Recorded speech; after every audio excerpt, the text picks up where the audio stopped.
आइए सुनते हैं सुभद्रा कुमारी चौहान जी की कहानी अंगूठी की खोज। चैती पूर्णिमा ने संध्या होते होते धरित्री को दूध से नहला दिया। वसंती हवा के मधुर स्पर्श से सारा संसार एक प्रकार के सुख की आत्मविस्मृति में बेसुध सा हो गया। आम की किसी डाल पर छिपी हुई मतवाली कोयल पंचम स्वर में कोई मादक रागिनी अलाप उठी। वृक्षों के झुरमुट के साथ चांदनी के टुकड़े अटखेलियां करने लगे, परंतु मेरे जीवन में न सुख था और न शांति। इस समय भी जबकि संसार के सभी प्राणी आनंद विभोर हो रहे थे, मैं कंपनी बाग में एक कोने में हरी हरी धूप पर पड़ा हुआ अपने जीवन की विषमताओं पर विचार कर रहा था। पेड़ की पत्तियों से छन छन कर नन्हे नन्हे चांदनी के टुकड़े जैसे मुझे बरबस छेड़ से रहे थे। मैंने आंखें बंद कर ली, फिर भी मैं किसी प्रकार का शांति लाभ न कर सका।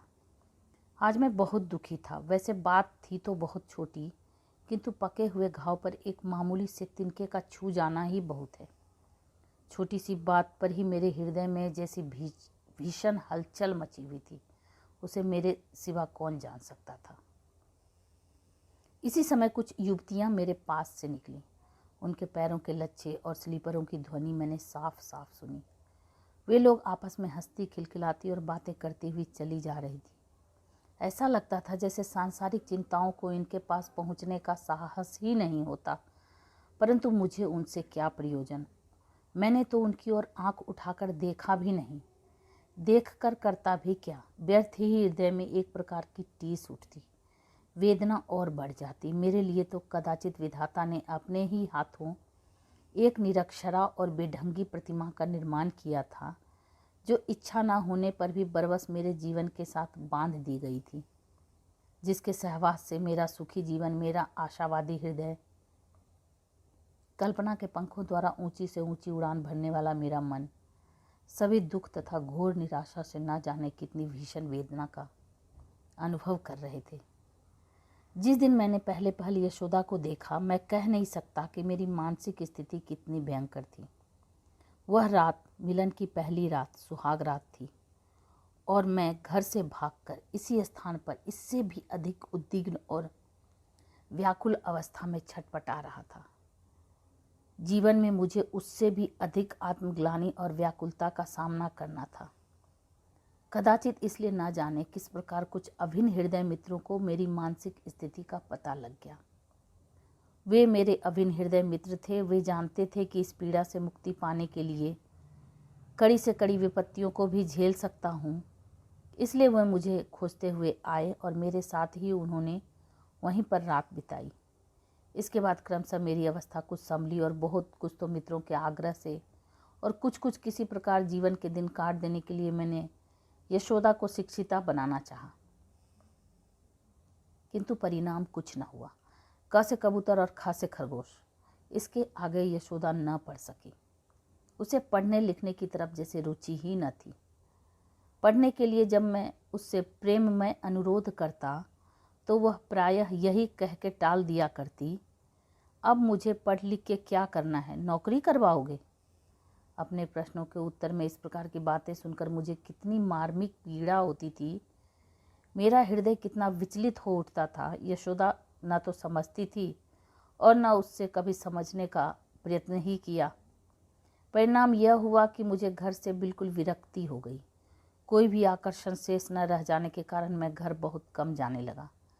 महीने में एक आध बार ही मैं घर पर भोजन करता। यदि भोजन के समय किसी मित्र के घर होता तो उसके आग्रह से वहीं, अन्यथा किसी होटल में मेरा प्रतिदिन का भोजन होता।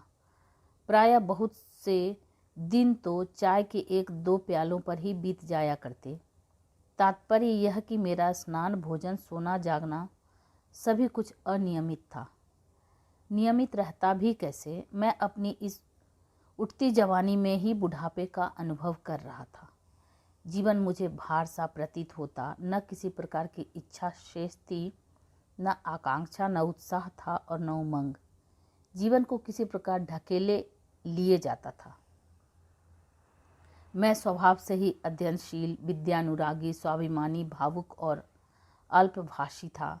मैं अपने कुछ इने गिने मित्रों को छोड़कर अन्य लोगों से बहुत कम मिलता जुलता था। प्रायः अपना अधिकांश समय अध्ययन में ही बिताया करता था। मेरी लाइब्रेरी में संसार के प्रायः सभी विद्वान लेखकों की कृतियाँ अलमारी में सजी थी। उन्हें मैं अनेक बार पढ़कर भी फिर से पढ़ने का इच्छुक था। प्रायः लाइब्रेरी में जब मैं पुस्तकों का अध्ययन करता होता और उनमें किसी सुशिक्षित महिला के विषय में कोई प्रसंग आ जाता तो कल्पना के उच्चतम शिखर से ही मैं अपनी जीवन संगिनी का दर्शन करता और वहाँ से मैं देखता कि मेरी प्रेयसी पढ़ने में, लिखने में, सामाजिक और सांसारिक प्रत्येक कार्यों में मेरी वैसी ही सहायक है जैसे पुस्तक लेखक की स्त्री, जिसकी दर्शन मैं भी पुस्तक के पृष्ठों में कर चुका हूँ। यही कारण था कि विवाह के बाद मुझे इतनी अधिक निराशा हुई। मैं कल्पना के जिस शिखर पर विचरण कर रहा था वहाँ से एकदम नीचे गिर पड़ा। यशोदा को पढ़ने लिखने की ओर से उतनी ही अरुचि थी जितनी मेरी उस ओर रुचि थी। गृहस्थी के कामों में भी वह विशेष निपुण न थी। इसके अतिरिक्त न उसमें रूप था, न आकर्षण और न बातचीत का ढंग ही सुरुचि के अनुकूल था। उससे साधारण सी बात करते समय भी मैं प्रायः झल्ला उठता, जिससे मुझे तो मानसिक कष्ट होता ही, साथ ही यशोदा को बिना कारण ही मेरी डांट सुननी पड़ती और उसे कष्ट होता। इसलिए मैंने घर जाना बहुत कम कर दिया। प्रायः जब मैं पढ़ते पढ़ते थक जाता तब मित्रों के घर, और जब किसी कारणवश मित्र लोग भी घर पर न मिलते तब मुझे कंपनी बाग के इसी कोने में हरी हरी धूप पर ही आश्रय मिलता था। कभी कभी उसी धूप पर पड़े पड़े मैं कब सो जाता पता नहीं। पक्षियों का कलरव सुनकर ही मेरी आँख खुलती। मेरे घर वाले इन बातों को बहुत अच्छी तरह जानते थे। अपने विवाह के बाद से मैं बहुत विद्रोही स्वभाव का हो उठा था, इसलिए न तो वे लोग मुझे खोजने का प्रयत्न करते और न मेरी दिनचर्या या तपश्चर्या में बाधा डालकर मुझे छेड़ते थे। वे जानते थे कि यदि मुझे उन्होंने छेड़ा तो इसका परिणाम किसी भी प्रकार अच्छा ना होकर बुरा ही हो सकता है। आज इसी प्रकार अपने जीवन से घबराकर न जाने किस विचारधारा में डूबा हुआ मैं लॉन पर पड़ा था। वे युवतियां घूमती हुई फिर लौटी और मेरे पास ही पड़ी हुई बेंच पर बैठ गई। एक बोली, यहाँ तो कोई पड़ा है जी। दूसरी ने कहा, रहने दो, पड़ा है तो हमारा क्या कर लेगा। आओ जरा बैठें, फिर मिलेंगे, फिर चलेंगे। तीसरी उठकर खड़ी हो गई। स्वर को कुछ धीमा करके बोला, हमारा कर तो कुछ न लेगा, पर हमारी बातचीत की आज़ादी में बाधा तो आएगी। चलो कहीं और बैठे। इतना बड़ा तो बगीचा पड़ा है, क्या यही जगह है। वह उठकर जाने लगी। एक दूसरी ने उसका हाथ पकड़कर खींचा। उसे बैठाते हुए बोली, बैठो भी, कहाँ जाओगी। अब तो वह समय है जबकि स्त्रियों को भी पुरुषों के समान अधिकार दिए जाने की हर जगह चर्चा है। फिर उस अधिकार का हम ही क्यों न उपयोग कर ले। विरले ही पुरुष स्त्रियों से ऐसे ऐसे दूर भागते होंगे, अन्यथा पुरुषों का तो स्वभाव होता है कि जहाँ स्त्रियों को देखा फिर चाहे काम हो चाहे न हो उस ओर जाएंगे अवश्य। यह रेलवे स्टेशन का, स्नान घाटों का, सड़कों और दुकानों का हमारा प्रतिदिन का अनुभव है। यदि ठीक ना कहती हूँ तो मेरी बात ना मानो, और तुम ऐसे व्यक्ति से जिसके विषय में ठीक ठीक पता भी नहीं है कि स्त्री है कि पुरुष, ऐसे दूर भागी जा रही हो जैसे कोई संक्रामक बीमारी हो। कहते कहते उसने फिर उसका हाथ बैठाने के लिए खींचा, किंतु वह नहीं बैठी। चिल्ला पड़ी, छोड़ दो सरला, तुम्हारे खींचने से मेरी अंगूठी भी गिर गई। एक तो वैसे ही मैं उसे नहीं पहनती, आज ही पहनी और गिर गई। बातचीत का प्रवाह बदल गया। सब की सब घबरा कर खड़ी हो गई। यहाँ वहाँ जहाँ गिरी थी उससे बहुत दूर तक अंगूठी की खोज होने लगी। वे करीब 10 मिनट तक उठकर बैठकर झुककर अंगूठी खोजती रही, पर वह न मिली। उनमें से एक तो मेरे बहुत पास तक आ गई। मैं घबरा कर उठ बैठा। आशंका हुई कि कहीं अंगूठी का चोर मैं ही न समझा जाऊं। जी चाहा कि मैं भी उनकी अंगूठी ढूंढने लगूं, पर उनकी अंगूठी बिना उनकी अनुमति के कैसे ढूंढता। मैं जानता था कि उनकी अंगूठी खोई है, फिर भी बातचीत का सिलसिला जारी करने के लिए उनके समीप पहुंचकर कुछ संकोच के साथ मैंने पूछा, आप लोग क्या ढूंढ रही हैं? क्या मैं आपकी कुछ सहायता कर सकता हूँ? अंगूठी की मालकिन बोल उठी, मेरी अंगूठी गिर गई है, बड़ी कीमती अंगूठी है। इसके बाद मैं कुछ न बोला। उन लोगों के साथ उनकी अंगूठी मैं भी ढूंढने लगा, परंतु करीब आधे घंटे तक ढूंढने पर भी जब अंगूठी न मिली तो वे सब हताश हो गई। मुझे उनकी दशा पर बड़ी दया सी आई। मैंने अंगूठी की स्वामिनी से कहा, यदि आप मुझ पर विश्वास कर सकती हो तो आप निश्चिंत होकर अपने घर जाइए। अब रात बहुत हो चुकी है, कोई आदमी यहाँ आएगा नहीं और मैं रात भर यहीं रहूँगा। सवेरे उठकर आपकी अंगूठी ढूंढकर आपको दे जाऊँगा। बस आप मुझे अपना पता भर बतला दें। पहले तो वह कुछ झिझकी, सिर से पैर तक उसने एक बार मुझे देखा, फिर न जाने क्या सोचकर बोली, मेरा नाम ब्रिजांगना है, मैं पंडित। पास की दूसरी युवती ने उसके अधूरे वाक्य को पूरा किया। पंडित नवल किशोर की स्त्री हैं। ब्रिजांगना फिर बोल उठी, मेरा मकान नंबर 155 सिविल लाइन में है। ब्रिजांगना नाम सुनते ही मैं चौंक पड़ा। ब्रिजांगना? क्या वही ब्रिजांगना है जिसके विषय में मैं बहुत कुछ सुन चुका हूँ? वही चरित्र भ्रष्ट ब्रिजांगना है? ईश्वर, मैं सिहर उठा। मैं तो उसे देखना भी ना चाहता था, किंतु अब क्या करता। उसकी अंगूठी ढूंढ देने का वचन दे चुका था और वचन देने के बाद पीछे हटना मैंने सीखा ही न था। अब मुक्ति का कोई साधन न देखकर मैं चुप ही रहा। पास ही खड़ी हुई दूसरी युवती ने प्रश्न किया, आप रात भर यहीं रहेंगे, घर न जाएंगे? मेरे मुंह से अचानक निकल गया, घर? मेरा घर कहाँ है, कहाँ जाऊँ? यह बात ना जाने किस धुन में मैं कह तो गया, किंतु कहने के साथ ही मुझे अफसोस भी हुआ। आखिर यह बात इनसे मैंने क्यों कही? मैं बिना घर का हूँ या घर से बहुत विरक्त, यह इन स्त्रियों के सामने प्रकट करके मैंने क्या इनसे किसी प्रकार की सहानुभूति पाने की आशा की थी? किंतु बहुत टटोलने पर अपने हृदय में उन स्त्रियों से किसी प्रकार की सहानुभूति प्राप्त करने की लालसा मुझे न मिली। अचानक इसी समय कहीं से मंदाकिनी आकर बोल उठी, ओहो योगेश भैया, तुम बिना घर के कब से हो गए? अच्छी बात है, मैं जाकर भाभी से पूछूंगी कि क्या भैया को घर से निकाल दिया है। मंदाकिनी की बात का कुछ उत्तर न देकर मैंने दृढ़ और गंभीर स्वर में ब्रिजांगना से कहा, मैंने आपसे अभी कहा ना कि मैं आपकी अंगूठी सवेरे ढूंढ कर दे दूंगा और उस अंगूठी के लिए मैं रात भर यहाँ रहूँगा भी। यदि आपको मेरी बात पर विश्वास हो तो आप निश्चिंत होकर घर जाइए, अंगूठी आपको सवेरे मिल जाएगी। ब्रिजांगना ने निश्चिंतता के सांस ली। इस समय वह अधिक संतुष्ट जान पड़ती थी, क्योंकि मुझे मंदाकिनी भी पहचानती थी। मंदाकिनी बोल उठी, योगेश भैया, तुम्हारे दृढ़ निश्चयी स्वभाव को कौन नहीं जानता। तुमने जब ढूंढ देने की जिम्मेदारी ली है, तब बिरजा भाभी की अंगूठी मिले बिना न रहेगी। ब्रिजांगना ने मुझ पर विनयपूर्वक दृष्टि डाली और वह उन सब स्त्रियों के साथ चली गई। उन दृष्टि से जैसे उसने कहा कि मेरी अंगूठी ना भूलना, जरूर ढूंढ देना। उसी बेंच पर पड़े पड़े मैंने रात काट दी। सवेरे चिड़ियों के चहचहाने के साथ ही उठ बैठा। अभी पूरा प्रकाश भी नहीं हो पाया था कि मैंने उत्सुक आंखों को एक बार चारों तरफ अंगूठी के लिए घुमाया, किंतु वह कहीं न दिखी। फिर मैंने झुककर बेंच के नीचे देखा। नन्ही सी अंगूठी जिसमें एक कीमती बड़ा सा हीरा चमक रहा था, बेंच के पाए से सटी पड़ी थी। मैंने झुककर अंगूठी उठा ली। प्रयत्न करने पर भी वह मेरी किसी उंगली में नहीं आई। मैंने उसे जेब में रखकर नल पर जाकर हाथ मुंह धोया और फिर सिविल लाइन की ओर चल पड़ा। बंगला ढूंढने में मुझे विशेष प्रयत्न न करना पड़ा, क्योंकि ब्रिजांगना और उनके पति पंडित नवल किशोर जी दोनों ही नगर के लब्ध प्रतिष्ठित व्यक्तियों में थे। चपरासी से मैंने अपना कार्ड अंदर भिजवाया, जिसके उत्तर में स्वयं ब्रिजांगना आती हुई दिखी। उस सादी सरलता की प्रतिमा ब्रिजांगना के प्रथम दर्शन में ही मैं उसका भक्त हो गया। वह मुझे बड़े आदर और प्रेम के साथ ड्राइंग रूम में ले गई। टेबल के पास बैठे हुए उसके पति अखबार पढ़ रहे थे। उसने अंदर जाते ही अपने पति का मुझसे परिचय कराया। फिर मेरी ओर देखकर उसने पति से कहा, इनके विषय में तो मैं अधिक नहीं जानती, पर इतना जानती हूँ कि कल आपने मेरे साथ अत्यंत सज्जनतापूर्ण व्यवहार किया है। आपका पूरा नाम तो अभी कार्ड पर ही देखा है। इसके बाद ब्रिजांगना ने अपने पति से शाम के समय का अंगूठी के खोने का सारा किस्सा कह दिया।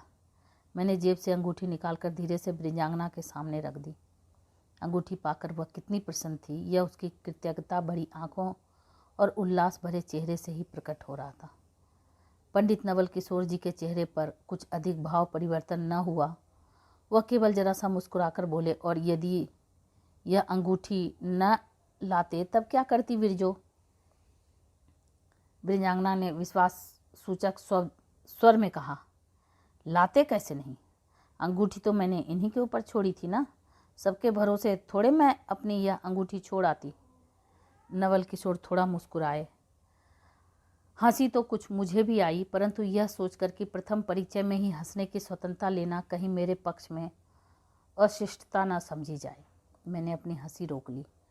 पर एक प्रश्न मेरे मस्तिष्क में बार बार घूमने लगा, आखिर बिना परिचय के और बिना जान पहचान के ब्रिंजांगना ने मुझ में कौन सी बात देखी जो वह मुझ पर इतना विश्वास कर बैठी। चेहरे से मैं नवल किशोर को पहचानता था और वह मुझे, परंतु हमारा आपस में परिचय न था। उस दिन इस प्रकार उस अंगूठी ने हमारा आपस में परिचय कराया। उनके आग्रह से उस दिन मैंने उन्हीं लोगों के साथ चाय पी और उनके अनुरोध से कभी कभी उनके घर आने भी लगा। कुछ दिन उन लोगों के यहाँ आने जाने के बाद मैंने अनुभव किया, वे दोनों पति पत्नी मिलनसार, हंसमुख, सीधे, सच्चे और सरल स्वभाव के व्यक्ति हैं। ब्रिंजांगना के विषय में मैंने जितनी तरह की बातें सुन रखी थी वे मुझे सही, निर्मूल और अनर्गल प्रतीत हुई। ब्रिंजांगना के हृदय की महानता और उसके सद्व्यवहारों ने मेरे हृदय में उसके प्रति श्रद्धा और विश्वास के ही भाव जागृत किए।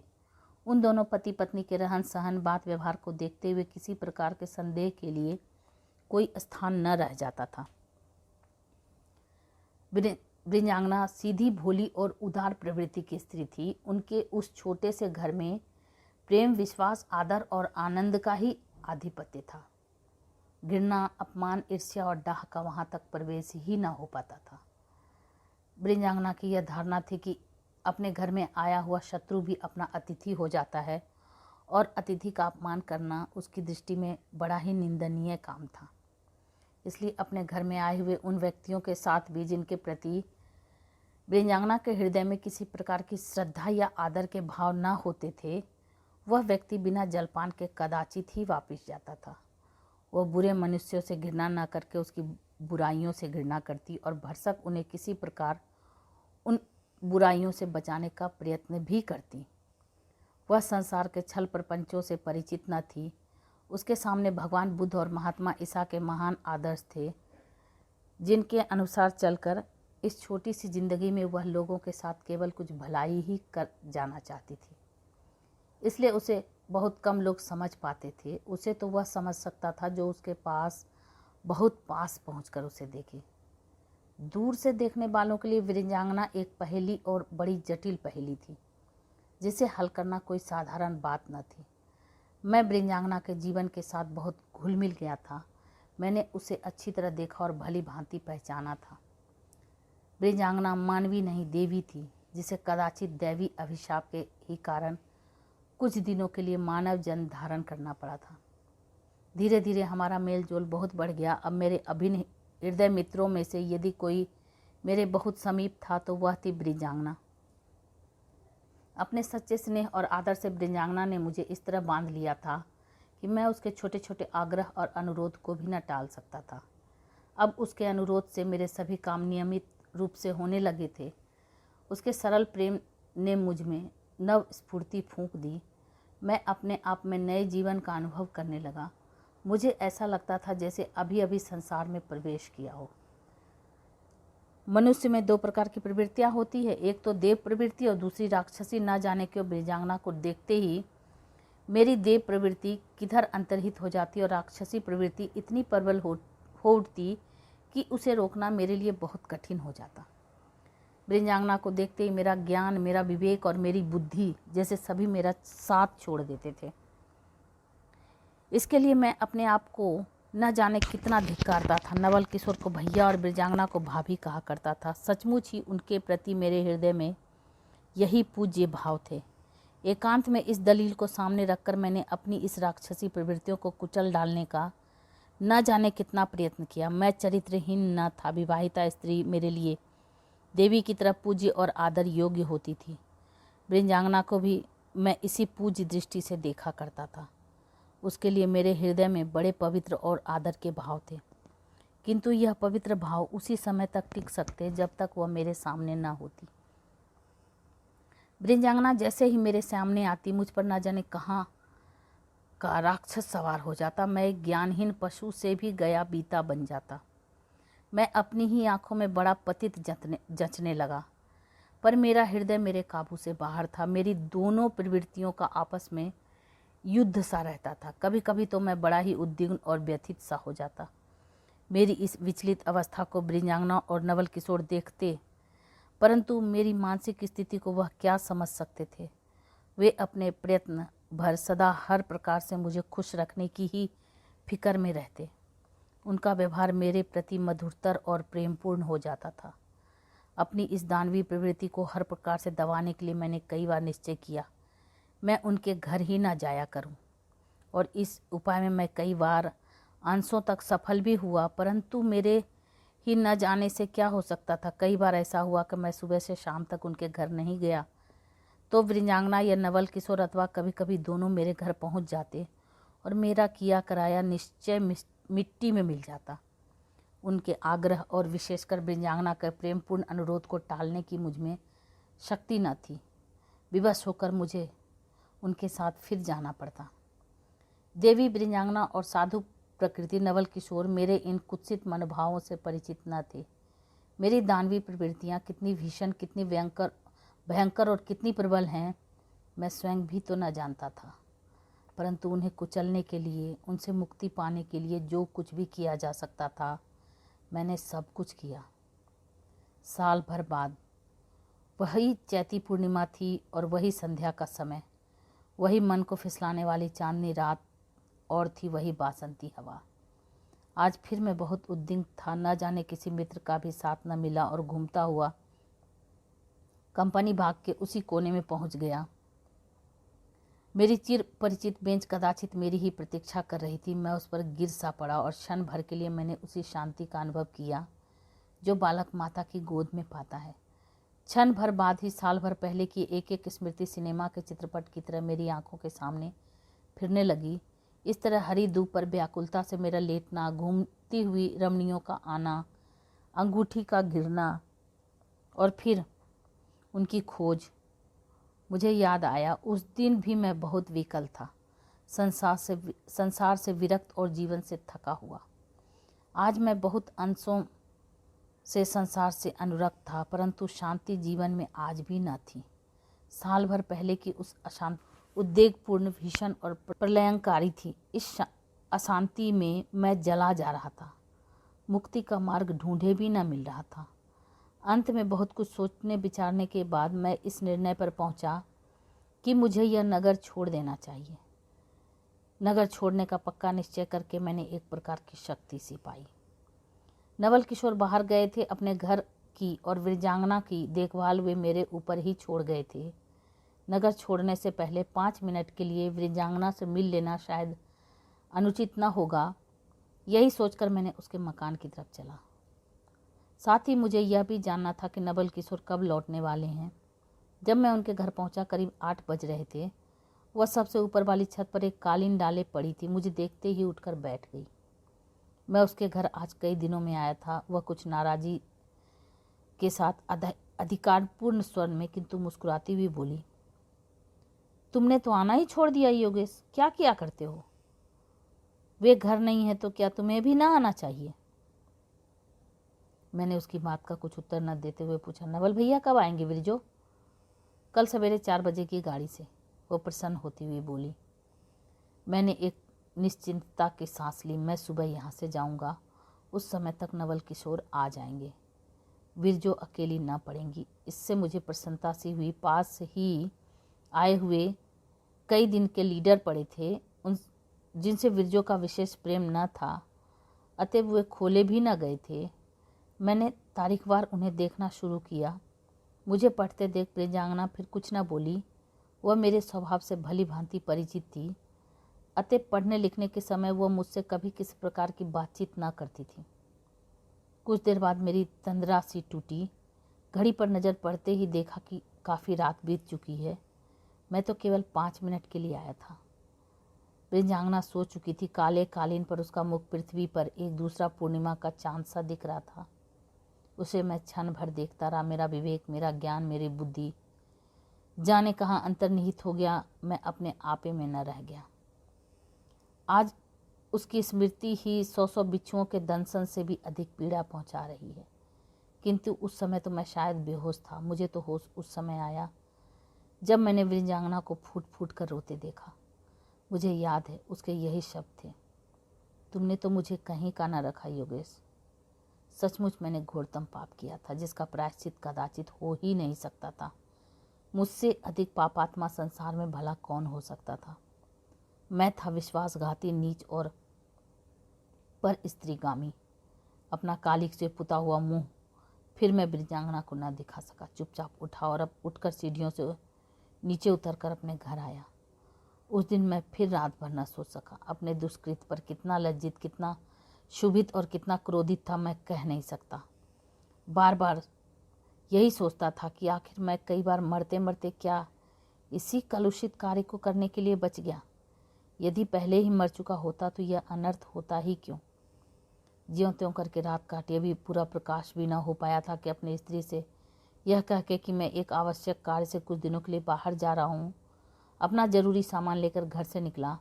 कहाँ जाने के लिए कह नहीं सकता, किंतु जाना चाहता था दूर, संसार से बहुत दूर, जहाँ से किसी भले आदमी पर मुझ पापी की छाया भी न पड़ सके।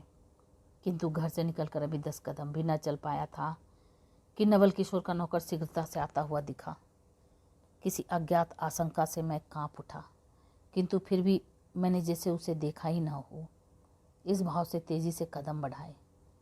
नौकर ने मुझे भारी आवाज़ और दुख मिश्रित स्वर से पुकार कर कहा, ठहरो भैया, कहाँ जाते हो? तुम्हें बाबूजी ने जल्दी बुलाया है। मेरे पैरों के नीचे से धरती खिसक गई। नवल ने आते ही मुझे क्यों बुलाया? क्या वृंदांगना ने उनके आते ही? मेरी समझ में कुछ न आया। फिर भी अपने को बहुत संभाल कर मैंने भिखू से पूछा, इसी समय बुलाया है? क्या कोई ज़रूरी काम है? बूढ़ा नौकर रो पड़ा। रोते रोते बोला, ज़रूरी काम क्या है भैया? बहू जी की तबीयत बहुत गाफिल है। संझा को अच्छी भली सोई थी, अब तो भगवान जो उठा के खड़ी करे तो खड़ी हो, नहीं तो कुछ आशा नहीं दिखती। मुझे चक्कर सा आने लगा। भिखू के साथ उस समय नवल के घर की ओर चला। रात जिस घर में फिर कभी ना जाने की प्रतिज्ञा करके निकला था, उसी घर की ओर फिर विक्षिप्तों की तरह चल पड़ा। आह, किंतु वहाँ तो मेरे पहुँचने से पहले ही सब कुछ समाप्त हो चुका था। नवल किशोर बच्चों की तरह फूट फूट कर रो रहे थे। उसका कंचन सा शरीर चिता पर धर दिया गया, आग लगा दी गई और वह धू धू करके जल उठी। हमारे देखते ही देखते उसका सोने सा शरीर राख में मिल गया। इसी प्रकार मुझे भी जीते जी ही जला देना चाहिए। इस हरी भरी छोटी सी गृहस्थी को बीहड़ बनाने वाला नर पिशाच तो मैं ही हूँ ना। मैं किस आग में जल रहा था, इसे मेरे सिवा और कौन समझ सकता था। सब लोगों के चले जाने के बाद बची खुची राख को समेटकर उसी समय मैंने वह नगर छोड़ दिया। उसी राख को यहाँ रखकर मैंने समाधि बना ली है और न जाने कितनी चैती पूर्णिमा उस समाधि को पश्चाताप के आंसुओं से धोते हुए मैंने बिता दी। पश्चाताप अभी तक पूरा नहीं हुआ है। मैं रात दिन जलता हूँ। एक सुंदर से फूल को धूल में मिलाने का पाप मेरे सिर पर सवार है। तो ये आप सुन रहे थे सुभद्रा कुमारी चौहान जी की कहानी अंगूठी की खोज, रेणु की आवाज़ में। ऐसी ही अद्भुत कहानियों को सुनने के लिए मेरे चैनल को सब्सक्राइब करें, लाइक करें और शेयर करें। Thank you.